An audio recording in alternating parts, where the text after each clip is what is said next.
fucking go! Let's fucking go.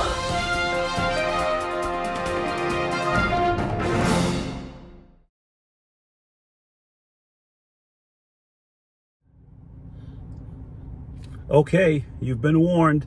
It's Gary from Gary's Grails. I literally just got out of the theater. I saw a 3:30 showing of Deadpool and Wolverine. Start off with my visit to the concession stand. Now, they didn't have the two buckets that the Wolverine with the mouth open. I think each different bucket or giveaway, not giveaway, but stuff they're selling is like theater chain specific. So they had two different collector's buckets, if you will. They had one with baby pool on a backpack where the popcorn went into the back of that. I looked at it, but I said, yeah, but then I saw this one, and this is the one I opted for. Just a bucket. You get a Deadpool figure on one side and Wolverine on the other, and they're actually attached to it. You can unscrew them from the bottom here, but I'm going to leave them on there. That's a nice little display. Maybe put a nice plant in there. But anyway, that's the bucket that I chose. Let's talk about the movie. Holy shit, it was awesome. I will say the story was a little thin. I mean, you know from the previews what's going on because of Deadpool's shenanigans in Deadpool 2 with Cable's time device. He's jacked around with the timeline, gets the TVA, gets, he gets on their radar. There's basically something happening where his universe is being destroyed, and unless he does something about it, Deadpool's world, all the worlds of that universe are going to be gone. And that's when he dons the moniker of Marvel Jesus. There's a ton. I can't even tell you how many fourth wall breaks there were in this movie. More than Deadpool 1 and 2 combined. And obviously a ton of humor, ton of jokes sprinkled throughout the whole thing. Most of which did land. There was a couple where you're like, okay. But most of them, from Deadpool and from Logan, were spot on and hilarious. The soundtrack is crazy. The opening montage, they always play a song while they roll the credits, and this time it happened to be NSYNC's Bye Bye Bye, and it fit. You're like, well, what the hell is that doing in a movie like this? But it worked out great. You get some Madonna, like a prayer. I can't even think of all the songs, but there was a ton. There was a Lady in Red, obviously. Let's talk about cameos for a minute. Now, we know from the trailers already, that Sabretooth from X-Men, the Fox franchise, and Toad, Toad. I couldn't tell if it was Ray Park or not. They only showed him from a distance a few times. It may have been him, and I couldn't see on the credits if it was him or not. What's the chick with the tattoos on her face from X-Men United? She was in there. Obviously, you see Pyro. Aaron Stamford, I think is his name. That's the same actor. He's there. There's a different guy playing Juggernaut. Juggernaut, it wasn't Vinnie Jones, but it was somebody else. But the costume was the same from X-Men. So those we know about. Those we know about. And obviously, you saw in the very last trailer, Daphne Keane, who played Laura X-23 in Logan, is also in this as a grown woman. She looks fantastic. She's all grown up, and she's in it. But we know that. The stuff I didn't expect, there's a bunch of montages when Deadpool is just jumping from universe to universe, trying to find a Wolverine to help him with his mission. And he finds a bunch. He's in Madripoor. We see Patch for a second, and I believe it was so quick. I think that was still Hugh Jackman as Patch. He goes to another universe, and it's the Age of Apocalypse Wolverine, with the long crazy hair and the blue outfit and the one hand missing, and he skewers the shit out of, pardon my French, I just got out of a heavy R-rated movie. He skewers the hell out of Deadpool, and there's another scene where he's in the woods and he's fighting, and then he makes some reference to the Hulk, and Wolverine flashes the claws, and there's the Hulk reflected in the claws, like on the cover of that comic. And you see the Hulk from the kind of above looking down on him. Looks like the Ruffalo, but you didn't see his face. And Deadpool turns around, and he flies. I guess he gets smashed and goes through a portal again. Where else does he go? Good Lord. I have to see it again, for sure.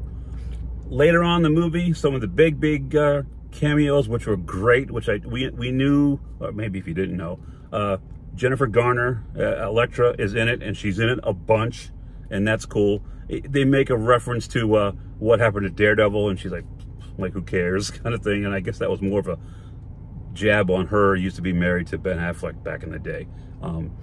So she's in it. The couple that cameos that I didn't expect that I thought were friggin' awesome. Well, you see Jennifer Garner. You see, the X-23's there. Blade comes walking in, and it's Wesley friggin' Snipes as Blade. That was awesome as hell. That was awesome. And then the fourth person in that little area of the movie was none other than Channing Tatum as Gambit. Comic accurate from head to toe. The leather jacket with the popped up collar, the full mask that comes around, just absolutely nailing the Cajun accent. And they're in the movie a bunch. There's actually a huge fight scene with those four and Logan and Deadpool when they're trying to take on Cassandra Nova. She's awesome. She makes a good villain, and you get a quick little backstory about her being Professor X's twin in the womb and all that. So they give you kind of a reason. The TVA basically sent her here to that planet where the Fox logo is sitting there from the trailer as her punishment, like her banishment. But she's all powerful, so she doesn't care. She just wants to hang there. She pretty much rules. All the other heroes you see in that little desert Mad Max type of environment all basically work for her. So the deal is either you work for her or you die. Another cool cameo is you see a cloaked figure, and he's talking, and it sounds familiar, and he jumps down from a tower and does kind of a cool superhero landing, and pulls the hood off, and it's Chris Evans. And at first, you're like, holy shit, Cap's in the movie.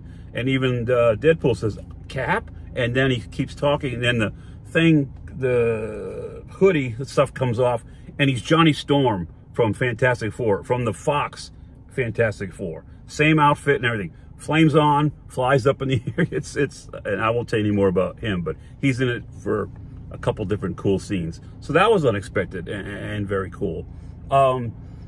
Yeah, the movie, dude, you couldn't count. I'm not sure what the record is for F-bombs, but this one had a ton of them. The violence is over the top, which it should be.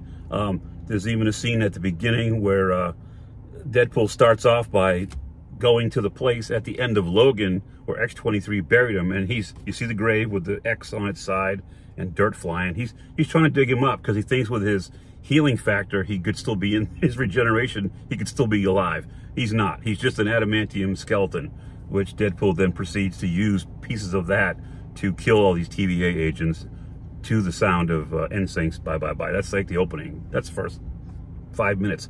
After the party, it's a birthday party for Wade. He's working as a used car salesman. He's not doing very well. Peter's like his best friend. Everybody's there. Colossus is there. He's broken up with Morena Baccarin. I can't think. Vanessa, is it?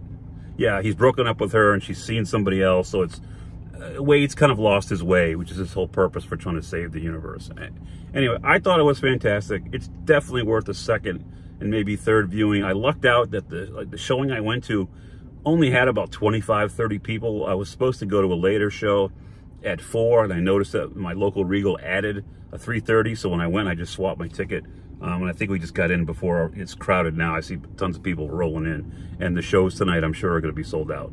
The movie's going to make a big pile of cash, without a doubt, So, and the after credit scene, well, during the credits, it shows a little montage of all the Fox movies, behind the scenes stuff, the X-Men, Fantastic Four, all those movies. It shows little clips of the filming of, while it plays that, what is that song? I hope you have the time of your life. Is that Green Day? I don't know who sings it, but it's that song is playing.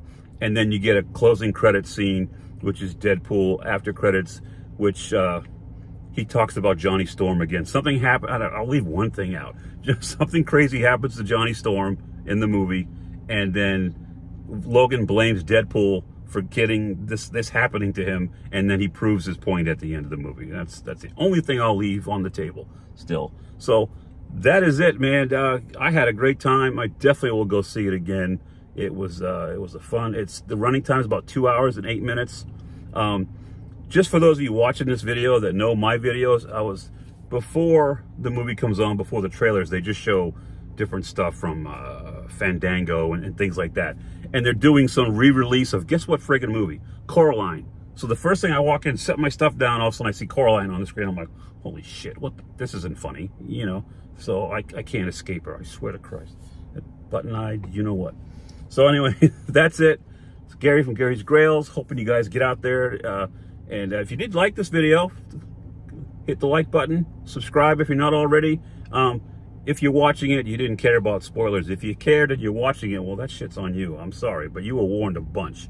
So that's my story, and I'm sticking to it. It's Gary from Gary's Grails, reminding you once again, your grails are out there. Go find them. Go to the movies. I'll see you next time.